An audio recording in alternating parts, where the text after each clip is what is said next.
que talvez seja o designer que tem maior visibilidade dentro dessa linha de pensamento, e que fez desenho, por exemplo, publicidade tem completamente a ver com isso. Você pega um comercial da Nike.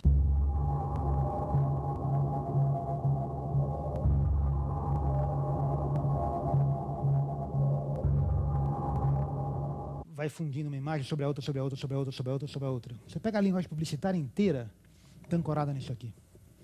Inteira, né? Lembrei do Carson, por conta dele fazer trabalhos para a Nike, inclusive, e dele contar uma historinha muito interessante, que ele fez para essa revista, que chama Ray-Gun, que era uma revista de cultura, de público surfista, cultura ligada a surf, ligada à juventude norte-americana. E ele, como toda boa revista, tem uma entrevista, né? Entrevista do número, as páginas amarelas da Veja, enfim, tem lá uma entrevista. E ele entrevistou um roqueiro, assim, desses tops, da cena musical, um destaque da cena musical. Fez lá a entrevista, 3, 4, 5 páginas de entrevista. Aí, na hora que ele foi organizar as páginas com a entrevista, vocês devem conhecer aqueles alfabetos que tem em computador, chama Zapf Dingbats, os Dingbats, que são assim, para a letra A corresponde um triangulinho, para o B um coraçãozinho, para o C uma bolinha, para o D, e assim vai. Então ele compôs a entrevista em Zapf Dingbats. Ou seja, ficou páginas e páginas de hieróglifos, né, de códigos incompreensíveis, e sucesso, muito sucesso na revista. Então. E aí, a questão é assim, bom, mas é ilegível isso, né? Que coisa horrorosa, né? Não dá para ler. E, no entanto, aí é a discussão do que seria, do que seja legibilidade, né? É mais ou menos falar assim, mas isso aqui é ilegível. Agora, é tão bacana usar um relógio desses, né? Alguém te pergunta a hora, você... pode ler, né? Sim. E, ao mesmo tempo, você ser leitor de uma revista que compõe a entrevista em Zapf Dingbats é muito bacana num certo meio, né? Então, eu diria que, se você pega a Ray-Gun e diagrama que nem a Veja, para o público da Ray-Gun, é ilegível. Agora, o mesmo público, quando está lendo a Veja, não vai querer entrevista em Zapf Dingbat, né? Pode ser o mesmo leitor. Então, a questão da legibilidade depende fundamentalmente do contexto da informação. Ou seja, na Veja, cabe uma diagramação absolutamente comportada, absolutamente, entre aspas, legível. E numa revista como essa, cabe perfeitamente uma entrevista em Zapf Dingbats, né? Mesmo que o leitor seja o mesmo. Ou seja, a presença de uma ou outra abordagem para resolver um problema gráfico, ela é fundamentalmente dependente do contexto em que você está atuando. Claro, como eu falei no início, que tem alguns designers que falam assim, eu faço isso, e acabou, né? E eu faço isso, e acabou. Quer dizer, o Franco Mariariti faz isso aqui a vida inteira, né? E ele tem uma obra gráfica, que você dá o anúncio do tênis para ele fazer, ele vai fazer isso, e vai ficar maravilhoso, né? Claro, ele sabe tudo, tal. Mas... tem designer que só faz isso aqui, né? E tem designer que vai fazer, vai adotar uma ou outra solução de acordo com o contexto. Estou desenhando a Veja, eu vou adotar um ideário, estou desenhando a revista para Tim Mais, qualquer coisa que o valha, eu posso adotar aquilo lá, né? Atendendo uma linguagem embaralhada, cheia de ruídos, cheia de complexidades, de camadas e assim por diante. A própria ideia, por exemplo, o público infantil, parece que era quase obrigatório, que você sempre você tem que fazer uma informação muito simples, muito clara, muito nítida, para que ele apreenda, né? Eu me lembro do fenômeno do Pokémon, há poucos anos atrás, e era assim, bom, como tem que ser uma história em quadrinho, ou uma história, um desenho animado para criança? Bom, é a Mônica, né? Assim, tem 6 personagens, todos bem desenhados, cada um muito nítido, etc. e tal. Aí, qual é a grande febre mundial? É o Pokémon, que tem 135 personagens, cada um com 8 características e com 3 vidas. Em cada vida é absolutamente impossível penetrar naquele universo para qualquer pessoa, né, com um mínimo de sanidade mental. E, no entanto, aquilo lá era informação absolutamente tranquila para as crianças, né? Ou seja, a própria ideia de que é criança, precisa fazer muito simples, né? Então, a complexidade é só para os adultos, né? Isso aí, então tem que estar o tempo inteiro atento. E o que essa situação, essa cena gráfica do final do século XX coloca de positivo é exatamente a possibilidade dessa convivência de linguagem. Teve um momento que você tinha que fazer isso e ponto. Quando eu estudei década de 70, isso aqui era ensinado em muita escola de arquitetura, isso aqui continua sendo ensinado como tábua da lei. E, ressalva seja feita, ao contrário de ser less is more, ou seja, de ser uma informação necessariamente monótona ou sem interesse, você peguei aqui um Iko Tanaka,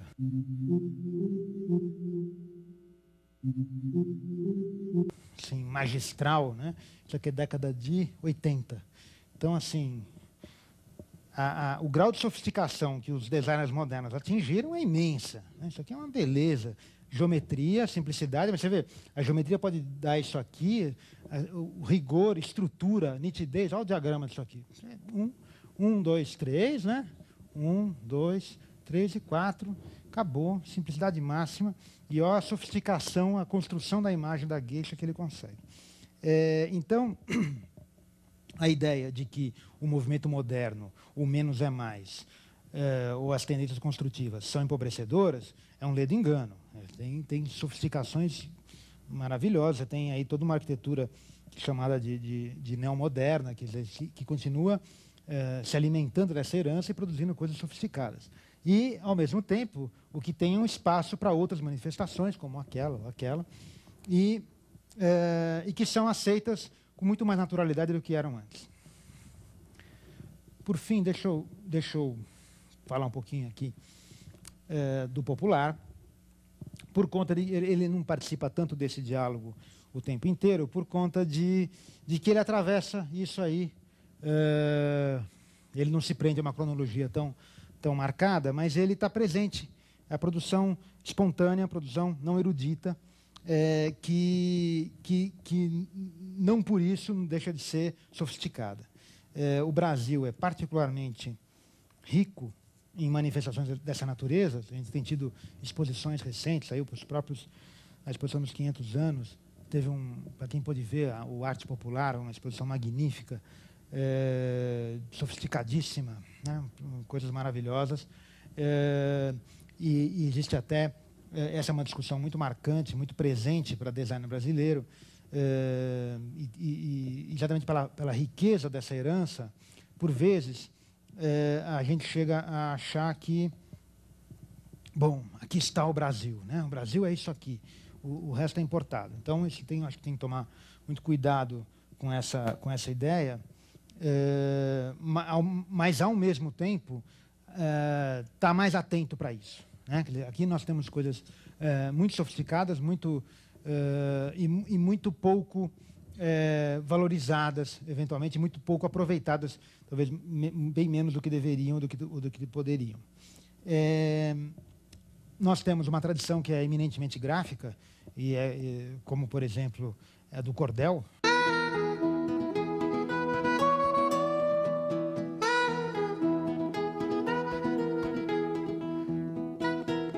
São exímios gravadores e que fizeram aí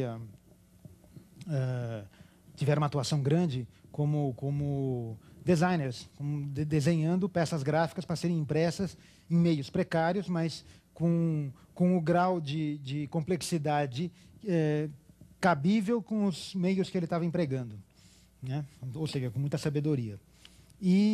Ou você tem design contemporâneo, como o Mariscal, que eu dei o exemplo, na Espanha, como o logotipo do movimento popular polonês de revolta popular, que se alimenta da pichação no muro. Ou isso aqui é uma peça, a meu ver, muito bem humorada,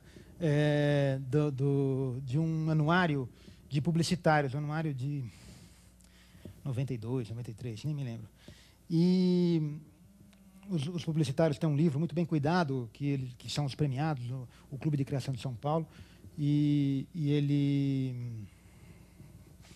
nesse ano a capa foi essa, que é um pouco, vamos dizer assim, o exemplo da concorrência, né? Porque essa é a concorrência dos publicitários formados. Essa é a publicidade espontânea, né? A funilaria que coloca esse boneco na frente, né? A autoelétrica que põe esse boneco na rua para falar assim, aqui é uma autoelétrica e venha para cá, aqui funciona, as coisas aqui são eficientes. Você olha, enfim, é um tipo de eficiência, mas não deixa de ser, né? É uma capa muito bem construída, muito nítida. De novo, quem fez isso bebeu dessa fonte obrigatoriamente, né? Olha para isso aqui e olha para aquilo lá. Tem um diagrama análogo, né? Uma organização do campo análoga. Os modelos que são a eleição dos modelos é que é diferente. Então, de novo, aqui você pode falar assim, tem a presença da gráfica moderna aqui? Tem, claro que tem. Na limpeza, na concisão, na precisão, poucos elementos para dizer o que tem que ser dito. E ao mesmo tempo tem um humor e uma valorização de uma linguagem espontânea, uma reutilização dessa linguagem muito inteligente e muito estimulante para o contexto específico que era um anuário de publicidade. Então, não por acaso, é a tipografia moderna o primeiro tipo que vai nascer sistêmico. E hoje você tem todos os tipos, todos são lançados já como sistema, né? Todos já têm a versão medium, light, bold, italic e assim por diante. Tem tipos que são lançados com centenas de versões já de cara. Então, a tipografia mostra esse rigor compositivo, essa eliminação de informação supérflua, que seria a serifa, e a noção de sistema. Aí, quando chega na tipografia pós-moderna, o que ela incorpora? O ruído como informação, né? Então, ela é uma tipografia toda irregular, raramente ela pode ser adotada em textos extensos, mas, mesmo assim, tem alguns tipos que têm razoável sucesso e conseguem responder a questões de legibilidade em textos extensos e incorporam essa irregularidade, a eleição da irregularidade, da complexidade, como uma dimensão desejável do tipo e não como uma coisa a ser eliminada no projeto, né? E, por fim, a gráfica popular, você tem, isso aqui é tipo produzido no computador, que pegou o tipo de um tipógrafo, de um pintor de placas nordestino, que é o mestre Juca, um pintor pernambucano, que tem uma caligrafia, que tem uma gráfica muito peculiar, muito marcante, essa tridimensionalidade da letra, às vezes para um lado, às vezes para o outro, irregular, pouco controlada, e aí ela foi transplantada para o computador e você pode compor um tipo, né, com o tipo seu Juca. Ou então, esses tipos que lembram um tipo de caixote, de molde, né, que se faz letra de molde, que a gente chama no jargão de design, a gente chama de tipos stencil, né, porque o tipo molde, né, que se tem um molde, ele tem as uniões, né, você não pode ter, num molde você não pode ter essa coisa solta porque ele cai, né? Então você tem que ter os elementos de união. Então você tem uma extensa tipografia que explora essa tipologia espontânea, irregular, não precisa, usada em suportes precários e que nem por isso não são coerentes e compatíveis com certos usos sofisticados e eruditos. Eu só queria enfatizar o fato de que essas tendências, elas efetivamente não são estanques, elas efetivamente são linhas de força mais do que compartimentos onde cada um se instala, né? Portanto, isso aqui é pré-moderno, mas é moderno. Isso aqui é pré-moderno, mas é pós-moderno. Enfim, o que eu acho importante a gente ter claro, e que me parece é uma das grandes conquistas da contemporaneidade, é essa tolerância para a flexibilidade, essa tolerância para a convivência dessas informações todas.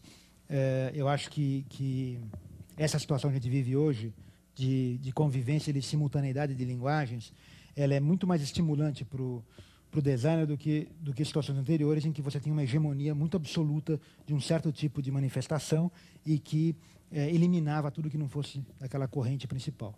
Então, eu acho que essa cena gráfica diversificada e essa liberdade de lançar a mão, hora de um, hora de outro recurso, é uma coisa que a meu ver, só traz benefícios e estímulos maiores para a produção de design, e maiores do que em situações anteriores.